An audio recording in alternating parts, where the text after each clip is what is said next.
Welcome to this session as we look at Romans chapter 1. I'm very tempted to spend a long time, many sessions going through Romans, because there are so many words and verses and many themes, each of which are worth a full talk. But I'm not going to do that. I'm going to stick to my plan, which is half-hour talks. This is the second. There's been an introduction, the obedience of faith. And the half-hour talks will each cover one or two or possibly three chapters, but we'll get through the whole book in 9 or 10 talks. That's the plan, to make it manageable. As I say, it's very tempting to spend almost forever in here, but that's not what we're going to do. Romans chapter 1 is full of good things and full of challenges. It's about the gospel. And if you want a highlight verse, it might be verse 16. For I am not ashamed of the gospel. It is the power of God for salvation. That's wonderful, isn't it? That says so much. I'm not ashamed of the gospel, the power of God for salvation. But of course, there's much more detail than that. The gospel is outlined by Paul as from God and about Jesus. That's a lovely, simple way to start. It's the gospel of God, from God. Verse 1, Paul set apart for the gospel of God, which he promised. It's about God's promise. It's God's gift. It's God's loving gift of pleasure to his world, his gospel, his good news. But the gospel, verse 3, is concerning his son. It's all about Jesus. Jesus, who is the Son of God, Jesus, who is human, and Jesus, who is raised from the dead. And through Jesus, we receive all the blessings. And the gospel is from God and is focused on Jesus. It's about Jesus. It's enabled by Jesus. We could go on at length. Jesus is the content and the focus of the gospel. And that is a cause of great blessing. And if we talk about Jesus a lot, that's no bad thing at all. The gospel brings about change. The gospel creates new situations and new possibilities. Verse 9, God, whom I serve with my spirit in announcing the gospel of his Son, is my witness that without ceasing I remember you always in my prayers. Paul hasn't been to Rome before. He doesn't know this church. He may have met some of the members in chapter 16. He may well have been in correspondence or have heard of them. But this isn't a group of people he knows, but he feels a love for them because they're bound up together in the gospel. And he longs to come to them. He longs to come to them, to share with them, to experience and learn more of their faith, and to share with them some of his insight. And verse 15, hence my eagerness to proclaim the gospel to you also who are in Rome. So the gospel changes situations, hearts, lives, hopes, ambitions, goals, all shaped by the gospel. It comes from God, it's focused on Jesus, and it changes us. It changes us, and that's going to keep happening. And the reason the gospel changes us is there in verse 16. It is the power of God for salvation. to everyone who has faith, to the Jew first and also to the Greek. A bit more about Jews and Greeks in the last chapter, in the last session, and in the next one as we get into chapter 2. But it is the gospel for Jew and for Greek, and we'll discover that one of the things it does is unite Jews and Greeks. It removes the distinctions and the differences in lots of ways. It breaks down the barrier, as Paul puts it elsewhere. You've got that in wonderful depth in both Galatians and Ephesians, the gospel breaking down the barrier and creating one people. The gospel makes a difference, and how? And the reason the gospel makes a difference is in verse 17. I'm going to spend a few minutes on this because it's so deep and rich, and this would be worth a series of talks on its own. Verse 17. For in it, that's in the gospel, the righteousness of God is revealed through faith for faith. Now, Paul loves language, and he loves prepositions, and he plays with them. And through faith and for faith can mean a number of different things. These little words, through, in, for, by, Paul loves using them, and they can mean different things and the same thing, and there can be a little bit of ambiguity, I think sometimes deliberate. It can mean more than one thing. But the righteousness of God is revealed through faith, for faith. Most obviously, it's revealed when we come to believe, and it shapes the way we believe. It's revealed as we receive God's gift of faith, and it enables us to live the life of faith. Now, there are many other ways you could take the two prepositions here in verse 17 that in most English versions are translated as through and for, but you can do a lot of thinking around that. The righteousness of God is revealed through faith for faith, as it is written, the one who is righteous will live by faith.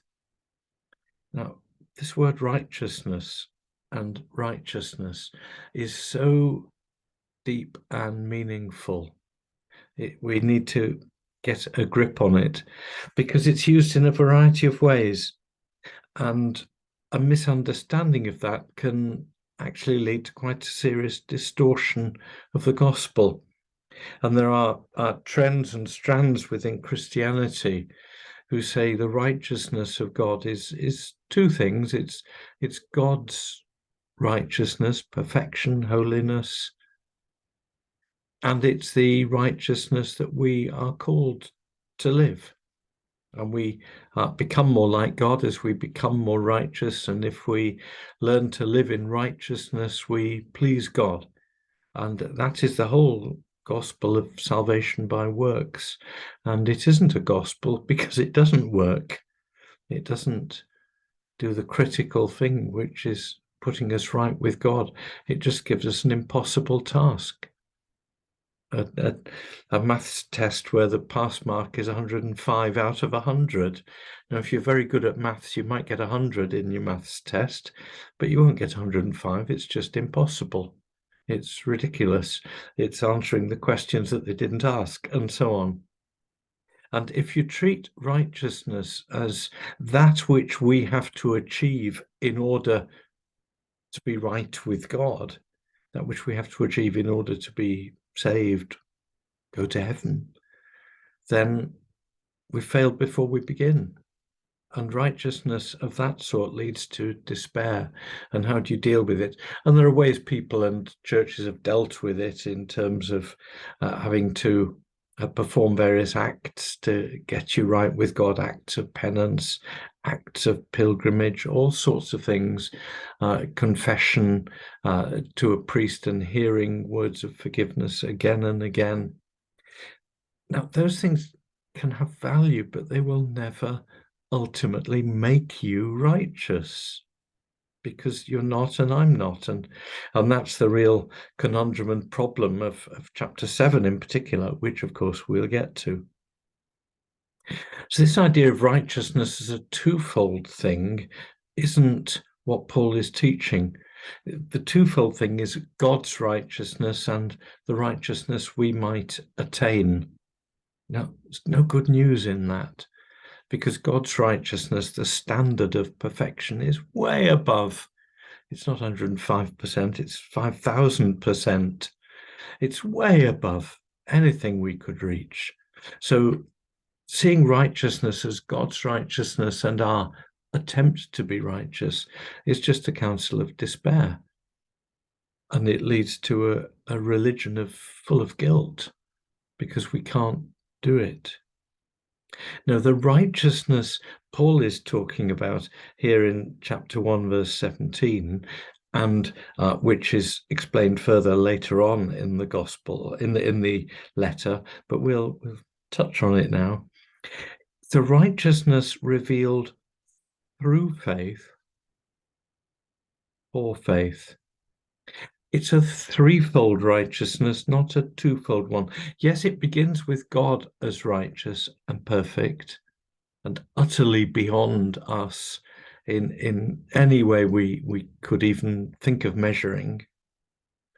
But then before the question of our righteousness, our becoming righteous, our learning to be good, there's a middle step in Paul's understanding of righteousness, and this is the real core of the gospel. And the middle step is that righteousness is not just God's quality, it's God's gift to us. And then thirdly, it's God's expectation of us. But if we miss out the step that it's God's gift to us, we lose the whole plot. There's a word that's used in classical theology, the word imputed. God's righteousness is imputed to us. That means it's granted to us in a legal or forensic sense. God declares us righteous. Remember, way back in Genesis, God declared Abraham righteous because Abraham believed him. Righteousness that comes from faith, because God counts our faith as righteous, as righteousness. Now, I believe in Jesus. I long to know him better and to believe in him more. I'm not righteous in a biblical sense, fully righteous in the sense that I have learned always to resist and reject sin and always to long for good and do it. None of us it completely succeeds at that. Go to Romans 7. If you think you're near perfect, just go to Romans 7. Or as some of the great preachers in old days used to play with this idea and say, this man came and told me he was fully righteous, so I stamped on his foot and discovered that he wasn't. Well, that's another way of looking at it. What the gospel does is count us as righteous in God's court of judgment. It's a forensic legal declaration. It's like not guilty in a court of law, although not guilty because it's put negatively. It feels a little bit less than you want. What you want is a judge to say not just you're not guilty, or the jury to say you're not guilty. You want them to say you are innocent. You are, in the view of this court, not just exonerated, because that still suggests there was some question of having done wrong. You are, in the opinion of this court, utterly righteous and perfect and without stain and without blemish. That's God's declaration of righteousness. It's a slightly difficult concept because it seems almost unfair. I don't deserve to be declared righteous in that way. How can a just God declare me righteous? Isn't that God just playing games with the legal truth that I'm not. It's not just playing games. How can a just God declare me righteous? Well, that's the great focus of the gospel, and that's we get that beginning in the middle of chapter 3, and chapter 5 is in many ways the high point of that, a just God declaring me righteous. We'll come to that. But understand now that in verse 17, the righteousness of God that's revealed is a threefold righteousness. It's his righteousness utterly beyond what we could imagine. It's his righteousness as a gift to us, the declaration that those who believe are counted as righteous. And then it's also an expectation of us. It's also that we are called to be perfect, to live righteous, godly lives. It is clear that we can't fully do that. And Romans 7 makes that clear. But it's also clear in Romans 8 that there's no condemnation. Because if we believe in Jesus, God counts us as righteous. We have to aspire. God's gift of the Spirit is to help us to grow in righteousness. The Christian life in many ways is a struggle against sin and for righteousness, but knowing that we have been counted as righteous, and that when it comes to the judgment and we stand before the throne of Jesus the judge, we will be declared righteous.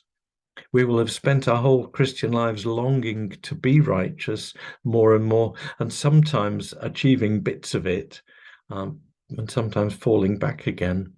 But we will know that the sentence of righteous is already there. Our names are written on his heart and graven on his hands.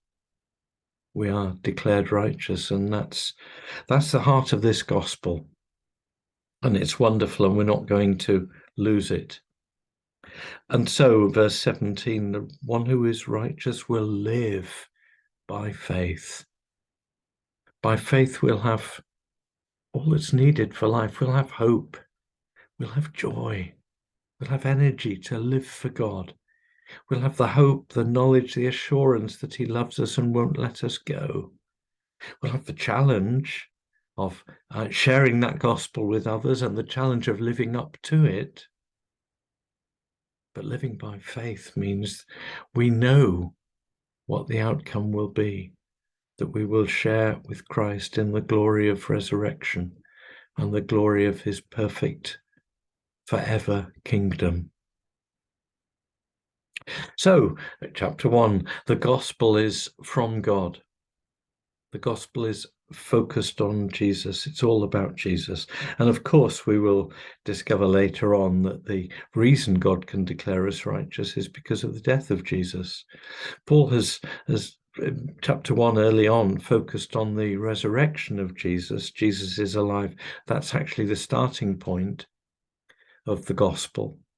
But to explain how God can justify the righteous, Jesus' death is the necessity behind the gospel. It's what makes the gospel possible.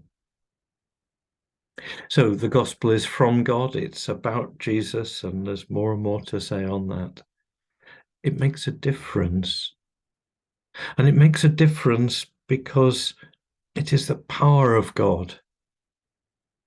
And that power of God is worked out in righteousness, his own righteousness by who he is, his righteousness as a gift to us, and his righteousness as an expectation of us.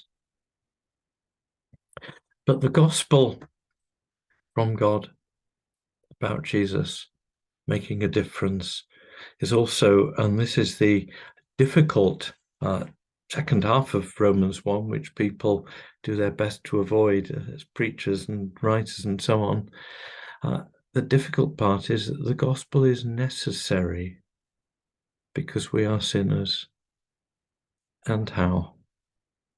Now, we're going to look at some of the forms of sin that are mentioned here, and some of that's difficult to do for a variety of different ways.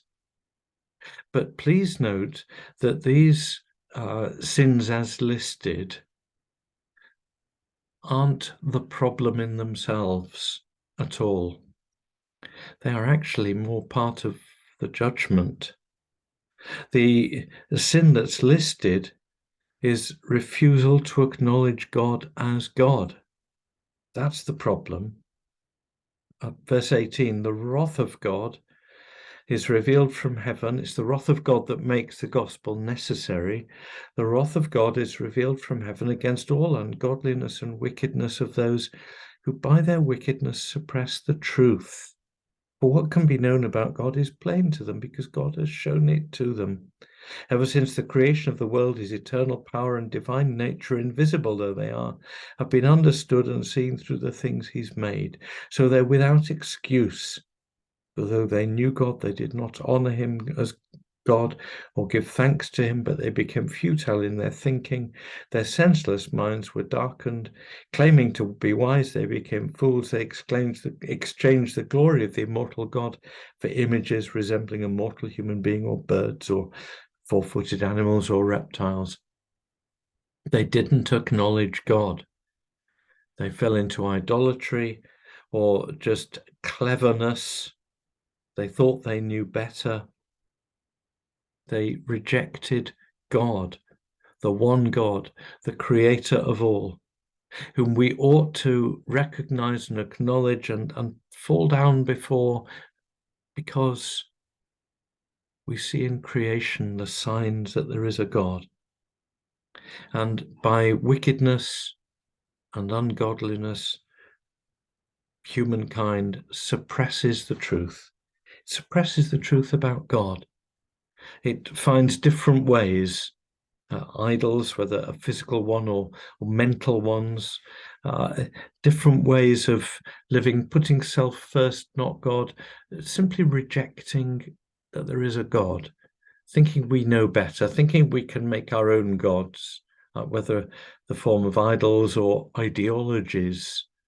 We make our own gods. Humankind has always done this from the oldest days, when maybe the emphasis was on physical idols, to the modern, ever so clever Western world, where the emphasis is more on ideologies, whether capitalism or socialism or communism or communitarianism or all sorts of games we play, how to make the world right, how to live better together, all those things.